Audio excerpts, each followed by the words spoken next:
The night my wife told me she loved another woman, I thought the hardest part would be hearing the words. I was wrong. The hardest part came 30 seconds later, when she and her best friend sat across from me at our kitchen table and asked me to decide which of them I wanted to keep in my life.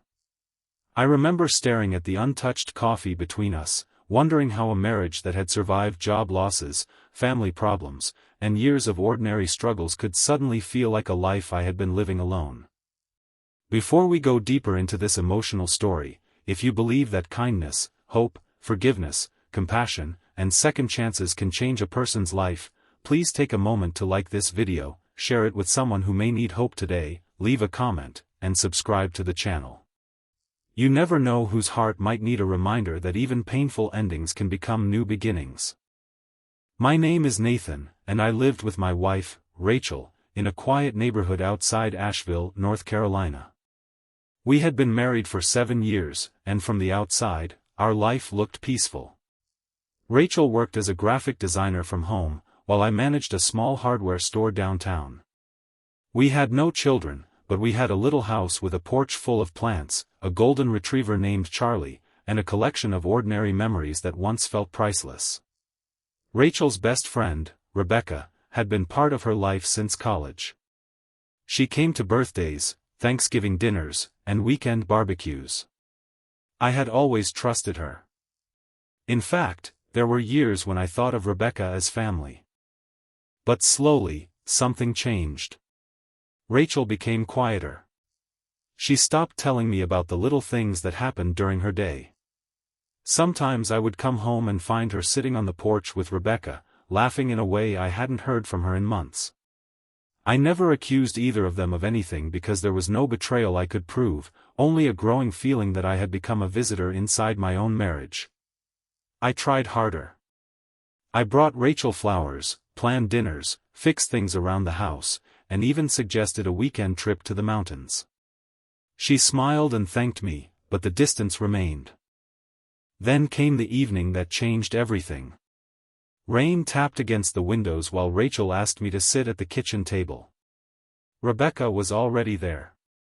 Her eyes were red, and Rachel looked as though she hadn't slept in days. I immediately knew this wasn't a normal conversation. Rachel finally admitted that she had developed feelings for Rebecca. She said she had fought those feelings because she knew how much it could hurt me, but pretending they weren't there had made her miserable. Rebecca quietly admitted that she felt the same.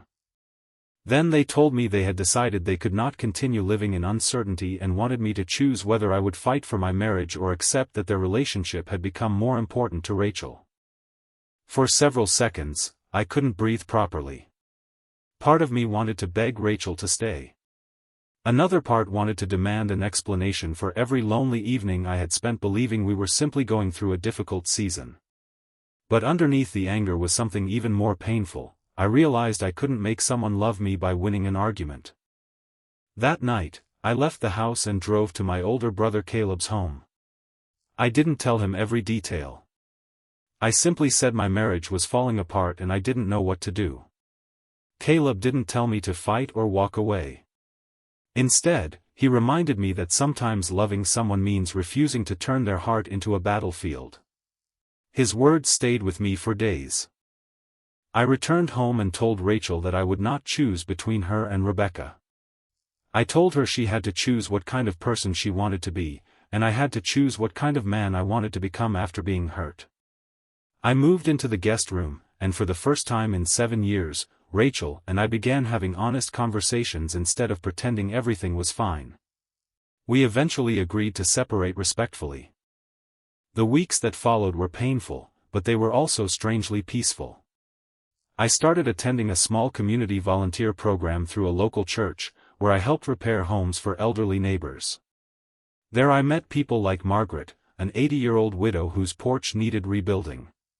She told me that broken things were not always useless things, sometimes they simply needed to be rebuilt differently. I carried those words with me.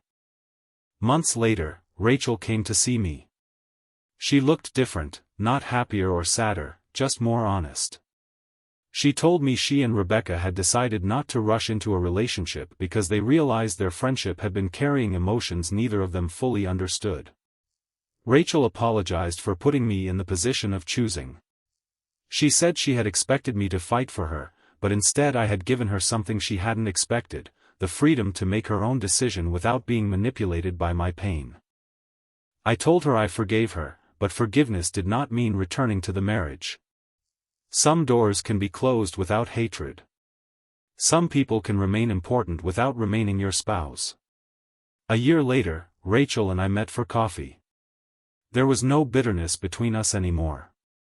She had moved to another city and started rebuilding her career. I had renovated my little house, joined the volunteer group permanently, and learned to enjoy my own company. Before we parted, Rachel thanked me for loving her enough to let her go. And as I watched her walk away, I finally understood something I had resisted for a long time. Love is not always about being chosen. Sometimes love is having enough courage to stop asking someone to become what you need them to be. If this story touched your heart, please support the video by liking it, sharing it, and subscribing. Your small act of kindness may help this story reach someone who is quietly facing their own painful goodbye. And before the story ends, I want to ask you something. Have you ever had to let go of someone you still loved because you knew it was the healthiest choice for both of you? Leave your thoughts in the comments. Someone reading your words may realize they are not alone. Nathan never got the ending he imagined when he first said, "I do." But he discovered something more valuable than the ending he wanted. He discovered that losing a relationship did not mean losing himself. Sometimes life breaks the picture we carefully created, not to punish us, but to give us the courage to paint something new. And years later, whenever Nathan repaired a broken porch or helped someone rebuild a damaged home, he remembered the lesson that had once come from an unexpected place. Some things are not meant to be restored exactly as they were. Some things are meant to become stronger, wiser, and entirely new.